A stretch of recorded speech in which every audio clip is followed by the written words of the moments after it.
Сайн байцгаана уу? Өнөөдөр би та бүхэндээ Япон гэрийн хоолны сонгодог жор болох цагаан гааны соусаар амталсан шарсан хамахыг хэрхэн хийх талаар танилцуулъя.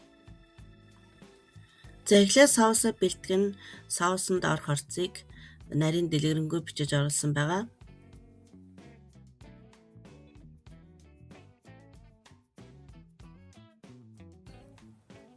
За соусны орцуудаа бүгдийг хийгээд сайтар хотхоод ингээд соус маань бэлэн болно.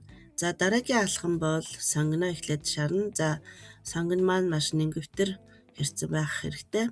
За ингээд сонгино шараа шаргал өнгөтэй болоод ирэхээр нь дээрэс нь гахааныхаа махыг хийгээд бас дахин сайтар шарж болгоно. Маха сайтар болоод ирэхээр нь дээрэс нь соусаа хийн.